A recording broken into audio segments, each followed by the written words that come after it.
Bonjour tout le monde, j'espère que ça va bien aujourd'hui. Vous avez une bonne semaine dans les circonstances. Aujourd'hui, on parle de la mort. Oui, on parle de la mort, mais juste avant, je vais vous montrer quelque chose.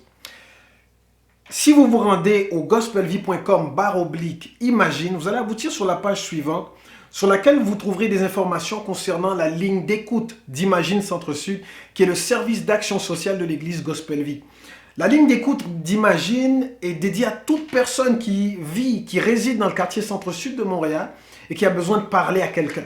Que ce soit pour briser l'isolement, pour vider votre sac ou peut-être tout simplement pour avoir un ami à l'autre bout du fil. Cette ligne-là, elle est pour vous. Si vous ou un membre de votre entourage résidant dans le quartier Centre-Sud a besoin de parler à quelqu'un dans un cadre confidentiel, sans jugement et amical, composez le numéro qui apparaît à l'écran. C'est le 514-360-1074. Et à l'autre bout du fil, vous allez trouver un ami, une personne de l'équipe d'Imagine, prêt à parler avec vous, prêt à prendre du temps.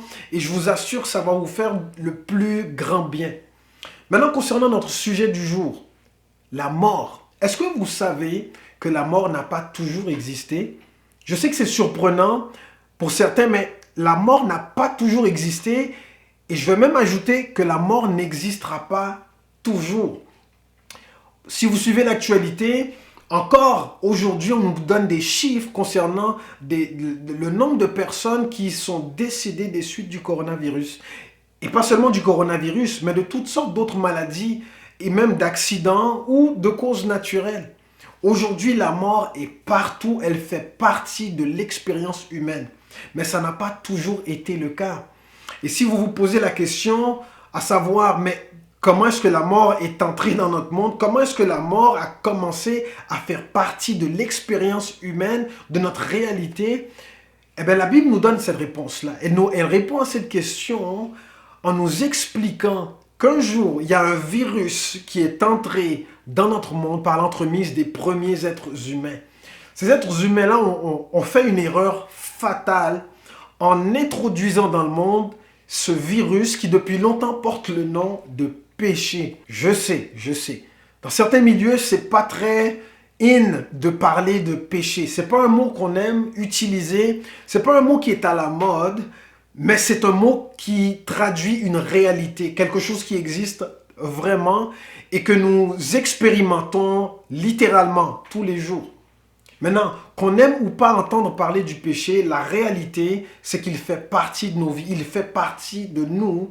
Et c'est parce que le péché fait partie de l'expérience humaine, de la réalité du monde dans lequel nous vivons, qu'aujourd'hui nous devons faire face à la mort, à la maladie et à toutes sortes d'autres maux qui pourrissent la vie des êtres humains. Si vous vous demandez si c'est Dieu qui nous inflige la mort, la réponse, c'est non. Dieu n'est pas un Dieu de mort, il est un Dieu de vie. D'ailleurs, lorsque Jésus est venu sur terre, il n'a fait que distribuer, communiquer, donner la vie partout où il allait. Un jour, on a fait appel à Jésus pour venir au secours d'une jeune fille qui était malade. Et lorsqu'il est arrivé sur place, elle était déjà morte. Il s'est assis sur le lit de la jeune fille, juste à côté d'elle. Il lui a pris la main, il lui a dit « Jeune fille, lève-toi ». Aussitôt, cette fille s'est réveillée, la vie est revenue en elle. Il a pu la redonner à son père. À une autre occasion, Jésus est intervenu durant les funérailles d'un jeune garçon que sa mère venait de perdre. Il s'est approché de lui a redonné la vie, ensuite l'a apporté à sa maman en lui disant « Ne pleure plus ». Encore une autre fois, Jésus, il est intervenu auprès d'un jeune homme qui s'appelait Lazare et qui était mort déjà depuis 3 jours. Et lorsqu'il s'est présenté devant le tombeau de Lazare, il a simplement crié « Lazare, sors !» Et Lazare s'est réveillé de la mort, il est sorti de son tombeau. Ce jour-là, Jésus a déclaré une parole qui encore aujourd'hui marque des générations. Il a dit « Je suis la résurrection et la vie ». Jésus est la vie, il n'est pas la mort. Il n'est pas un Dieu de mort, il est un Dieu qui donne la vie. La volonté de Dieu, ce que Dieu veut pour vous et pour moi, c'est que nous vivions. Dieu ne veut pas qu'on meure. Il nous a donné la vie et parce qu'il nous a donné la vie, il veut qu'on vive et qu'on vive pleinement. Maintenant, il arrive qu'on voit la mort comme une délivrance, comme une façon d'abréger les souffrances d'une personne. Par exemple, lorsque quelqu'un est atteint d'une maladie incurable, lorsqu'une personne souffre atrocement, à ce moment-là, on voit la mort comme une délivrance, comme une porte de sortie. On parle non seulement au Québec, mais dans d'autres pays de l'assistance médicale à mourir. La mort devient donc une façon d'aider une personne. Mais la vérité, c'est que Dieu ne voit pas la mort comme un ami. La mort n'est pas un ami de Dieu. Dieu voit la mort comme un ennemi. Et c'est pour ça que la Bible nous dit qu'un jour la mort n'existera plus. Et c'est Dieu qui en fait la promesse. Et ce n'est pas la seule promesse que Dieu a faite. Dieu a aussi fait la promesse que tous ceux qui croiront en lui, tous ceux qui croiront en Jésus-Christ, non seulement ne verront pas la mort, mais qu'ils auront la vie éternelle avec lui.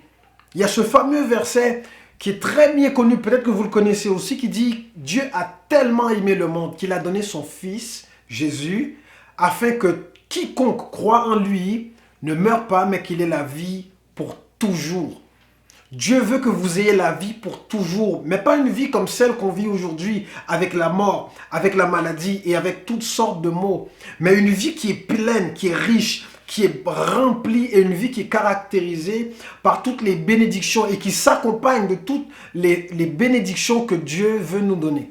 Il y a un de mes versets préférés qui se trouve dans Apocalypse, le chapitre 21, le verset 4, qui dit « Il essuiera toutes les larmes de nos yeux. La mort n'existera plus. Il n'y aura plus ni deuil, ni cri, ni souffrance. Le monde ancien a disparu. » Dans ce texte, Dieu nous fait la promesse que la mort un jour n'existera plus et que Dieu essuiera toutes les larmes de nos yeux. Pensez à tout ce qui vous a fait pleurer jusqu'ici. Pensez à tout ce qui vous a causé de la souffrance. Pensez à tout ce qui vous a fait crier. La Bible nous dit que Dieu effacera toutes ces choses.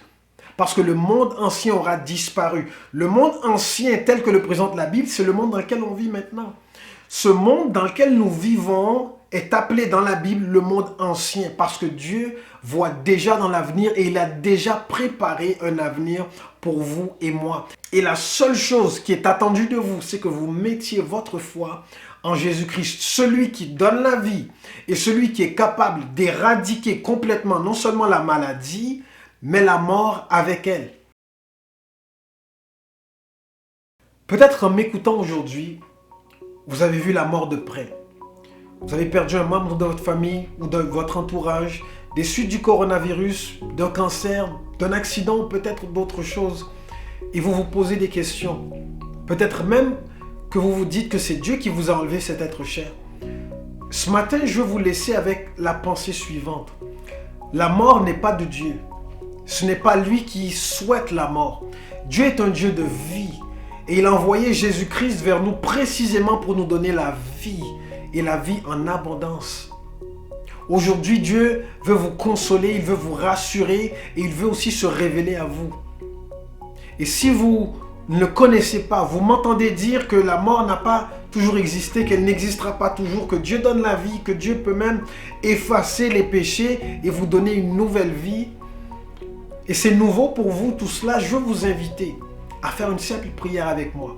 Et si vous connaissez déjà Dieu, vous avez déjà une expérience avec lui, une relation avec Dieu, et que vous avez besoin d'être rassuré, encouragé, consolé aussi par rapport à la mort, parce que vous l'avez vu de près vous aussi.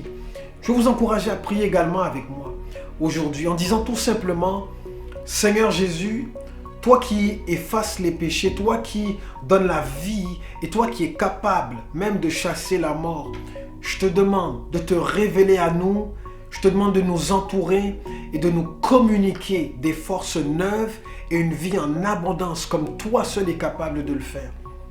Et si vous ne le connaissez pas, je vous invite à ouvrir vos cœurs pour que Jésus fasse son entrée et fasse une œuvre en vous qui va changer non seulement votre perspective sur Dieu, mais votre perspective sur vous-même et sur le monde qui vous entoure.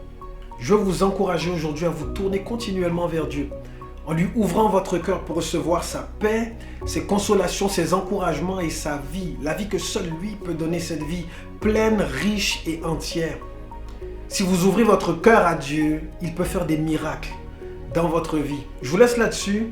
On se retrouve ce soir à 19 h sur la page Facebook de Gospel Vie pour notre rencontre Prions en ligne. Venez prier avec nous. Au revoir.